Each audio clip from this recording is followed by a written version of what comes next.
On behalf of Project Gita and UCC India, we welcome our chief guest, Dr. Vinay Sahasrabuddhe. Dr. Vinay Sahasrabuddhe, a nationalist social worker, a research scholar, author, editor, trainer in democracy by profession, a parliamentarian by elevation, and a PhD in political science. His passion includes finding out various ways and means to make the democratic governance deliver. Presently, Dr. Sahasrabuddhe holds respectable positions as Chairman of Parliamentary Standing Committee for HRD, President at Indian Council for Cultural Relations ICCR, India's soft power promotion establishment, Vice President at Rambhau Malgi Prabodhini RMP, a unique research and training academy for elected representatives and social workers. Dr. Vinay Sahasrabuddhe received accolades for his myriad contribution as author of famous book Innovation Republic. It's a great pleasure to welcome a distinguished, noble and admirable personality as our guest of honor today. I invite Dr. Vinay Sahasrabuddhe to share his thoughts with all of us.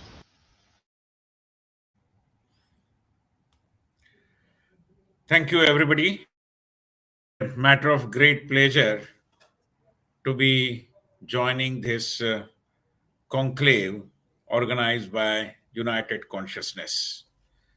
I really admire and commend the efforts of Professor Vikrant Tomar. I'm calling him professor because he is essentially in teaching and training, and all his colleagues, not only in India but across the globe, who have put in all their efforts, and I must say Herculean efforts, in organizing this United Consciousness Conclave. When I look at the term United Consciousness, I realize that consciousness is essentially about realization. We are conscious and unconscious, and there is a world of difference. And therefore, this realization is an important process.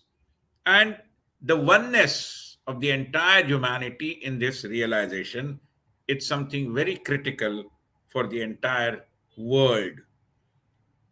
When we say that we are one, we are united, many people look at it as kind of regimentation.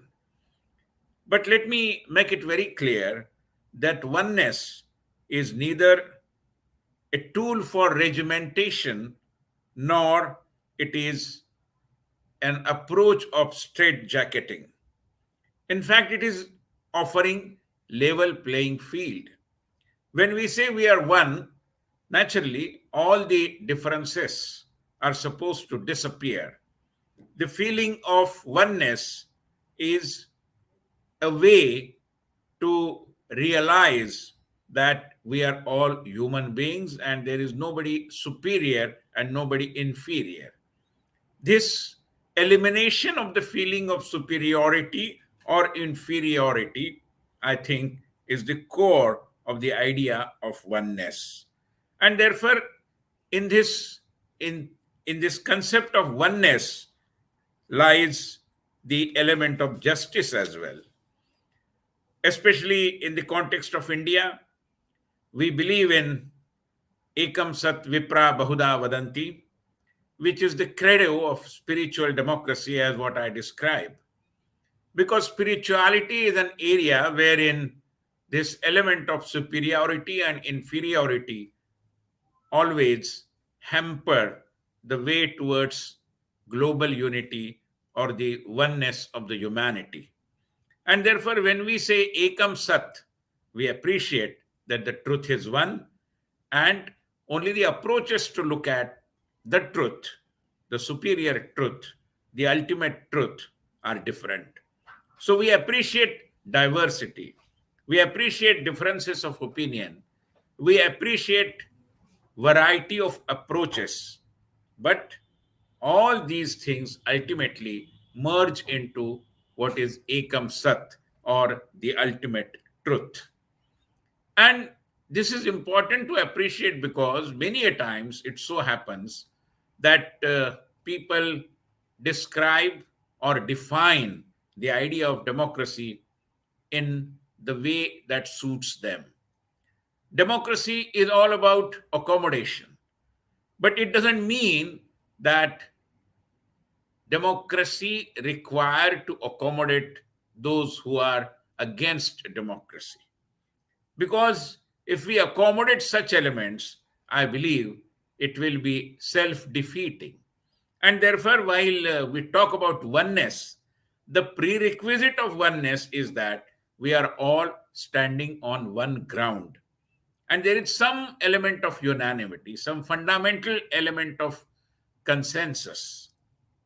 And this consensus about the importance of democracy and, in a way, a self imposed compulsion of accepting democracy, I think it's something very, very critical.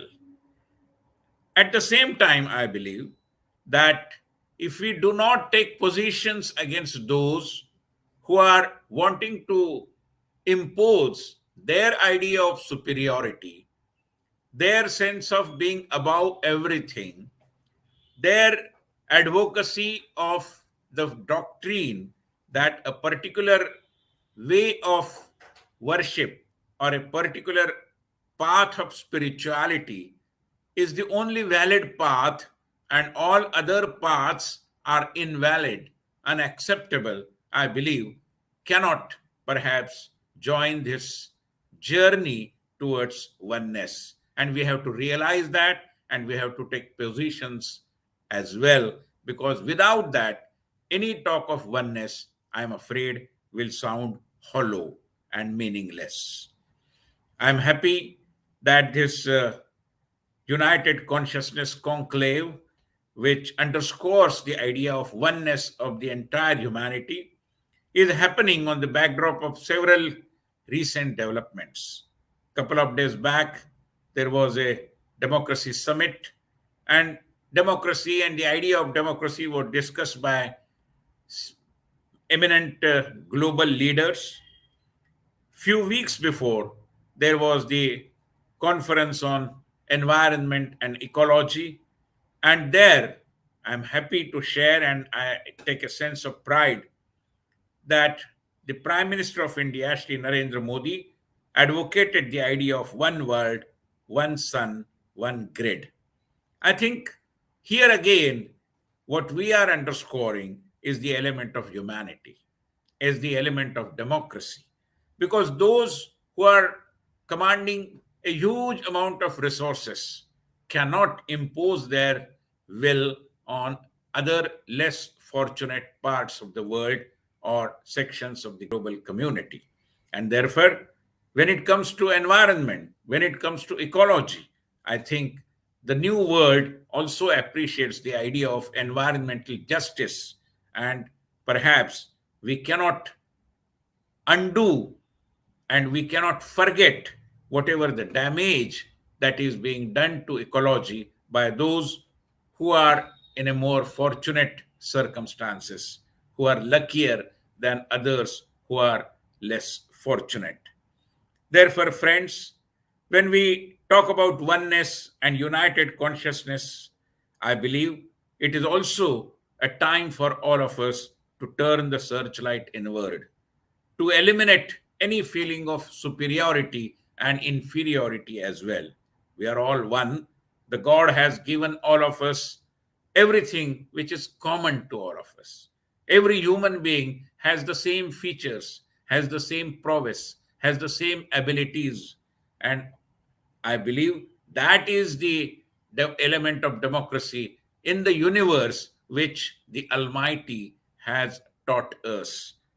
I believe we will take these teachings seriously and commit ourselves to the idea of united consciousness, where oneness of the entire humanity is perhaps the fundamental.